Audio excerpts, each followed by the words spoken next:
Well, this is going to be the last video for this car. It was having engine problems that I was changing the plugs because I thought that might fix it, but it didn't. And when I had to think about how I was going to fix it before winter came, it was rusting out too much, and I decided it was time to find a new car.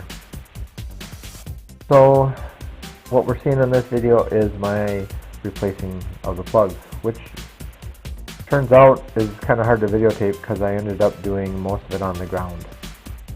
I did use iridium plugs because of a mix-up at the auto parts store. I ended up getting these for the same price as the normal double platinum plugs. But as you can see, there's not a lot of room here. Can't even really see the spark plugs from on top. Even trying to get the camera in there, I couldn't really get anything visible.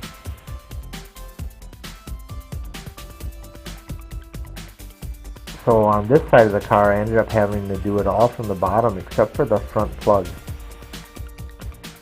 And here I'm underneath the car working on it, getting the plugs out, and now I'm going to try to put a plug back in. And you'll see shortly, you see that little extension. It's a wobble extension. I'm trying to do it by feel, and I'm trying to do it by feel.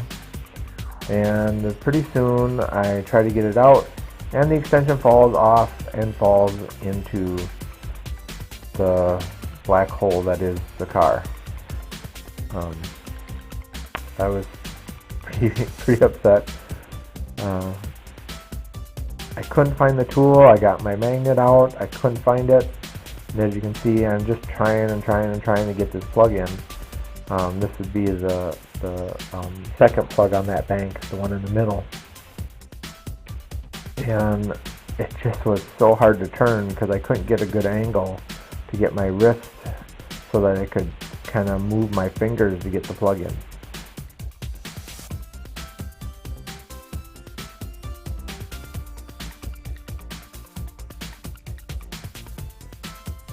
Oh, I'm threading it in, and then I go to pull it out, and the end fell off the wobble. And I start looking for it, and I'm looking, and it's not anywhere.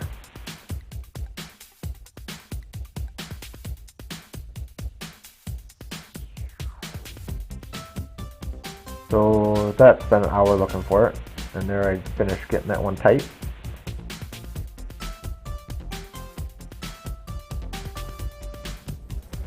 Now historically I've put some WD-40 in the end of the plug boots because that allows them to, those are quick type plugs, so it allows the boot to slide on over the ceramic of the plug and click. Otherwise I never really would be able to tell whether or not it was seated properly.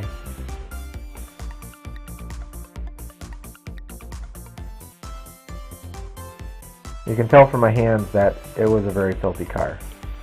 Now working on the driver's side, here you can actually see the spark plug boots. But it's kind of tough to get your hand in there. It's a little tight. Got the brake booster and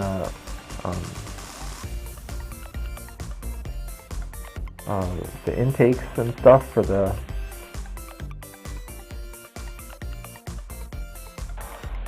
stuff. And here we're using extensions to try to get on the spark plug. Get the wrench on there. Get it loose and then take it out. Having that angled ratchet is very helpful in this kind of stuff. That ratchet head has a little flipping connection, so you can get different angles on the handle to get you some leverage. Here we ease the plug out.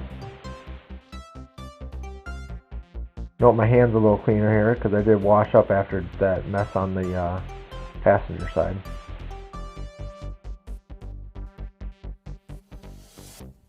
putting the plug back in. Can't see where it's going, you just gotta feel it.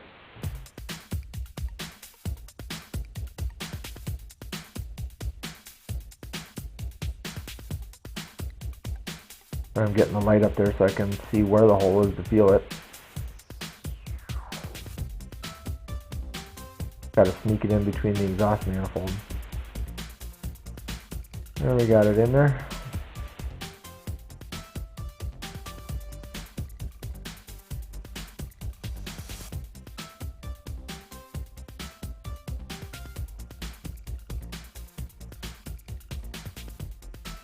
Once again, that angled head on the ratchet comes in really helpful.